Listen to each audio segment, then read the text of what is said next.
What's up, guys? Back with another Honkai style video, and we are going to talk about who has gotten buff with the new relic sets.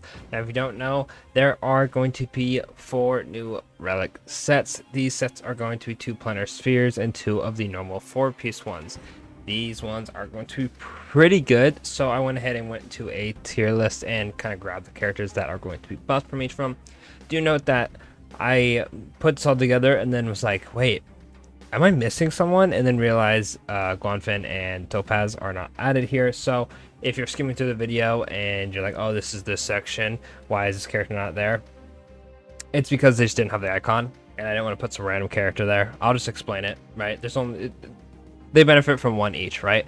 But without further ado, don't forget to like and subscribe as always. Hit the like button, all that. Comment if you're excited for these new relics, if you are not excited, and let's get into the video. So the first one is going to be the follow-up attack damage. This one increases follow-up attack damage by 20%. Then the 4-piece, when the wearer uses a follow-up attack, increases the wearer's attack by 6% for every time the follow-up attack deals damage. This effect can stack for a maximum of 8 times and last for 3 turns. The effect is removed the next time the wearer uses a follow-up attack. Okay, so thing to note, right?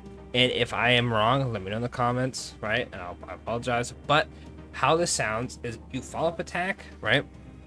And you'll have the attack up. The next follow-up attack you do removes it, meaning that if you don't hit the 8 times, right, on your hit, your attack doesn't do 8 hits, you won't get the max buff. If I'm wrong, let me know. It sounds not really reasonable for certain characters. I think I forgot how many hits Himiko is. It's weird because I don't think anywhere it specifically states how many times they hit for. I think Lightning Lord hits all 8. Himiko might get close. But yeah, I have no idea how much Topaz hits for. I'm pretty sure it was like 6 or 7 last time I looked. But regardless of that, right? If you follow up attack again, you lose the buff, right? And you only get the attack up when you do a follow-up attack. So characters like Clara, which I'm going to put right here, are only going to get the 1 follow-up attack, and then they only get the 1 attack buff. A little weird, right? I feel like this won't be an issue for Topaz, Himiko, and Jingyun, but for someone like Clara, it's not going to be great. I think these are really the only characters who benefit from this. All the other characters are not really going to be using this set because their follow-up attacks are just like 1 hit or not too often. This really does suck because unless I'm somehow reading it wrong and Clara can counter multiple times, this probably won't be that insane for her. I'd imagine you can still run this and find some success in it, but it does suck that it goes away after you use follow-up attack and doesn't just last for 3 turns. To be fair, it would be broken if you just probably permanently keep this up.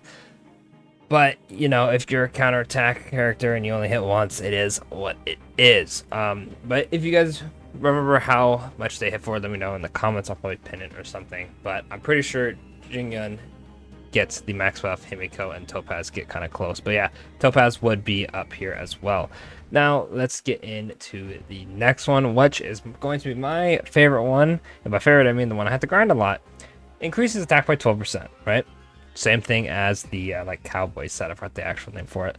Then the 4-piece for every DOT the target enemy is afflicted with, the wearer will ignore 6% of the defense while dealing damage to it. This effect is valid for 3 DOTs. Man, oh man, that sounds really good. 12% attack, W, right? DOT ignore defense. If you've seen anybody showcase on Jinglu, you'll know that defense reduction is so strong that people actually recommend running Quantum on her. You do more damage. It's not an insane amount, but the fact that it does more damage than the ice set just because of your lowering defense is kind of insane, right? That's why Pila, Silverwolf are so strong. So you're probably going to want this, right? And here are the characters that would pretty much benefit from it. Just Kafka, Luca, and Sampo. I have Servo here because I haven't used Servo too much, but she does do DOTs, so she can get some benefit from this, but I imagine it's not like a must run. If you have an ever set, you're fine with her, right? Yeah, so I like to run Kafka's team, so Kafka and Sampo are going to have to get this grinded up real quick. So I guess Sampo not too much because he's not really there for the damage, but I'll probably just give it to him anyway. And then Kafka's pretty much gonna want this. I don't know why defense scaling is so insane in this game, but it just is, right? I'm not gonna question it. I'm just gonna, abuse and reap the benefits, But also very interesting looking set, I will say. If I saw this, if I saw this set, I'd be like, okay, it's on fire. Himiko does follow-up attack damage, sure, right? I look at this and I'm like, what the hell am I looking at? This is I assume this is for a shielder or something. But anyway, on to the next one is the first of the two funny simulated universe ones, and man oh man, increase the wearer's attack by 12% when the wearer's speed is equal to or higher than 35/160. The wearer deals 12 to 18% more damage.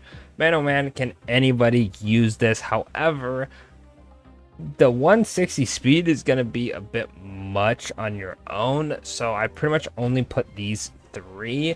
Kafka's Light Cone gives her speed. Zele's Speed Demon, she'll hit this no problem. Tingyun also has really high speed. I think mine's at 150, and I didn't even speed invest too much. I just had 1 or 2 rolls with the boots.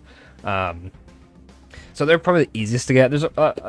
There's probably a lot of more DPSs that could get this as well. I just put the main 3 because it's really just a universal one. As long as you hit the requirements, it'll be good, right?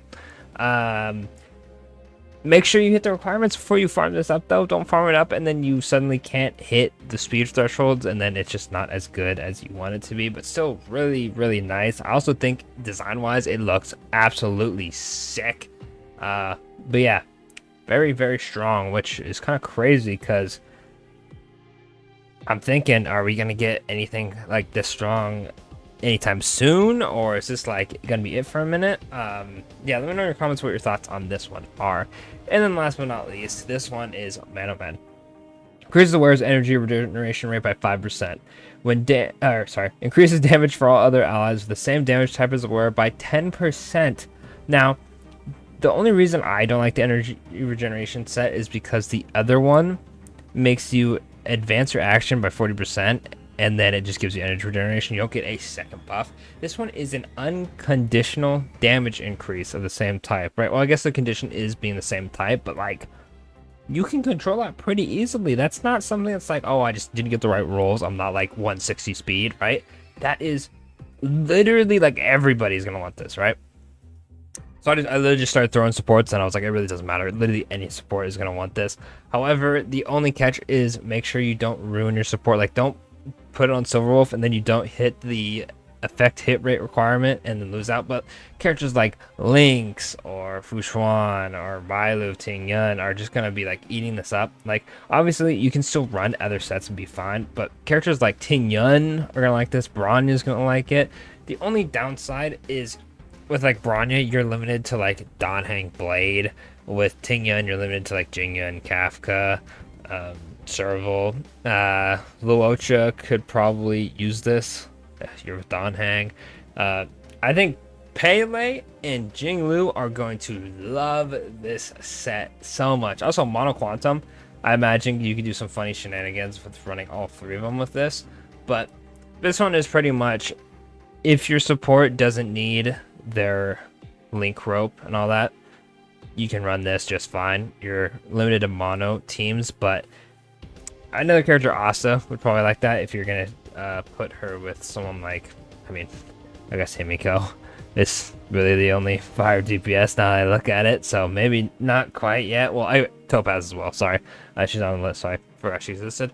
But regardless, pretty good set. I'm actually curious to see how many people are going to run this, when all the I guess theory crafters or people who have the hard calcs get down to it, and see how many people are going to run this, because I feel it's either going to be pretty much 90% of supports, or they're not going to run it just because the other stuff that they have is technically better, or you don't want to sacrifice only same elements for them. But we'll see. This will be a very interesting one. I feel these two are more niche than you would think because the requirements for them, but they're still really strong. If these were uncontested, or not uncontested, sorry, if these had no requirement, I think they'd be uncontested best by far you run them on. Every attacker is this, every support runs this, right? But other than that, I feel like this one might be a little bit power creep, considering there's no real requirement besides the same type. But I don't know, that might just be me. Anyway, let me know in the comments what you think of these relic sets. Do you think they're a little OP? Do you think they're not OP enough? Do you think the requirements are stupid? We're never going to reach them, right?